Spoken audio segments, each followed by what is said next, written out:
তো viewers, vocal mixing যখন আমরা করি তখন আসলে নর্মালি যতগুলো মিক্সিং আমরা করি, এই মিক্সিংয়ের যত ইফেক্ট ব্যবহার করি, ইফেক্টগুলোর সাথে কিছু ছোট ছোট ট্রিক্স করতে হয়, যেগুলো ভোকালের মধ্যে আরও এক্সট্রা কিছু ইম্প্যাক্ট নিয়ে আসে, আর একটু বেটার ইফেক্ট নিয়ে আসে। সো সেগুলো কি, এটা নিয়েই আজকের ভিডিও। তো নর্মালি রেজোনেন্স জিনিসটা কি, যদি আপনারা কেউ না জেনে থাকেন, রেজোনেন্স হচ্ছে একটা গানের কোনো একটা নির্দিষ্ট ফ্রিকোয়েন্সি বা কোনো নির্দিষ্ট একটা নোট, ঠিক আছে?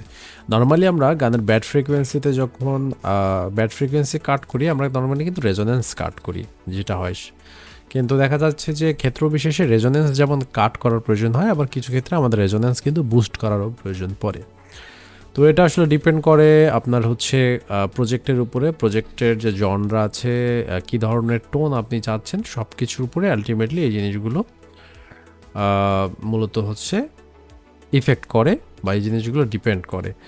সো এখন রেজোনেন্সের আমরা কিভাবে কোনো একটা রেজোনেন্স আমাদের দিয়ে ভোকাল এনহ্যান্স করতে পারি, এর জন্য প্রথমে আপনি একটা ইকুয়ালাইজার নেবেন, বিশেষ করে ফ্যাব ফিল্টার নিলে সবচেয়ে বেস্ট, এখানে দেয়া থাকে। তো এটা নেওয়ার আগে এখানে একটা ছোট কিবোর্ডের আইকন আছে, এটা অন করে নিতে হবে অবশ্যই, তাহলে নিচে একটা পিয়ানো মানে কিবোর্ডের নোটস দেখতে পাচ্ছেন। এখন আপনার অডিও প্লে করে আপনি যেটা করবেন সেটা হচ্ছে যে একটা মোটামুটি একটা ভালো ফ্রিকোয়েন্সি ফাইন্ড আউট করবেন, যে ফ্রিকোয়েন্সিটা শোনা যাচ্ছে, ভালো শোনাচ্ছে, এবং যেটা আপনার টোটাল ওভারঅল প্রজেক্টের মধ্যে মানে ভোকালটাকে ভালোভাবে ব্লেন্ড করতে বা স্ট্যান্ড আউট করতে হেল্প করছে, ঠিক আছে? সো চলুন আমরা এরকম একটা ফ্রিকোয়েন্সি একটু খুঁজে দেখি। দেখছে আজ সন্ধ্যা থেমে যাক শুধু তো। সো এই জায়গার ফ্রিকোয়েন্সিটা আমার কাছে ভালো মনে হচ্ছে, যে মোটামুটি জিনিসটা শুনতে ভালো লাগছে, ঠিক আছে? তো এই ফ্রিকোয়েন্সিটাকে আমরা এখন কীভাবে রেজোনেটর দিয়ে আমরা করতে পারবো দেখি। তো আমি একটা রেজোনেন্স প্লাগইন নিয়ে নিয়েছি, এটার নাম হচ্ছে কেচ এইচ রেজোনেটর, এবং এটা একটা ফ্রি প্লাগইন, ওয়েবসাইটে গেলে আপনারা পেয়ে যাবেন। তো এখানে মূলত দেখুন আমাদের যেটা করতে হবে সেটা হচ্ছে, যেটা নর্মালি ডিফল্টভাবে যে কোনো জায়গায় দেওয়া থাকতে পারে। তো আপনি এখানে নিয়ে গেলে আপনি এখানে দেখেন একটা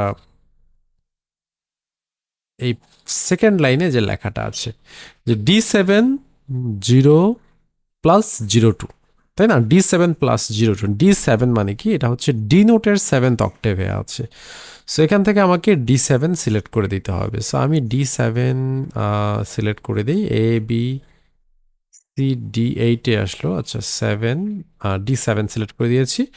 আর আমার এটা +02, সেখানে +31 আছে, +02, ওকে। এখন এই যে পয়েন্টারটা আছে এটা অবশ্যই ডিলিট করে দিতে হবে, কারণ এখানে আমরা এটা বুস্ট করতে চাচ্ছি না, আমরা রেজোনেটর বুস্ট করব। সো এখানে মিক্স যে নবটা আছে, মিক্স নবটা দিয়ে মূলত আমরা এই সাউন্ডটাকে বুস্ট করব। সো প্লে করি।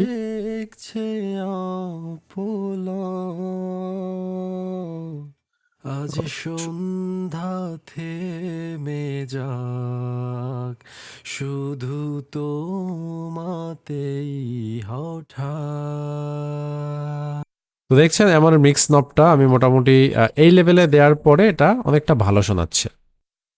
কিন্তু এই মিক্স নবটা কিন্তু খুব বেশি বুস্ট করা যাবে না, তাহলে একটা ন্যাজাল টোন চলে আসবে সাউন্ডের মধ্যে, যেটা অবশ্যই আমরা চাই না যে আমাদের যে ভোকালে ন্যাজাল টোন চলে আসুক। তো আপনি একটা সামান্য মাত্রায় এটা ব্যবহার করতে পারেন, যেটা অবশ্যই আপনার মিক্সিংকে একটা বেটার টোন দিবে। সো এই ছিল এই প্লাগইন এবং এই ছোট্ট টেকনিকটার বিস্তারিত। আশা করি আপনাদের এটা ভিডিওটি ভালো লেগেছে, এবং শেষে একটা ইনফরমেশন দিই, সেটা হচ্ছে মিউজিক প্রোডাকশন কোর্স যারা করতে চাচ্ছেন তারা আমার সাথে যোগাযোগ করতে পারেন, ভিডিও এবং ডেসক্রিপশনে হোয়াটসঅ্যাপ নাম্বার দেওয়া আছে। ধন্যবাদ।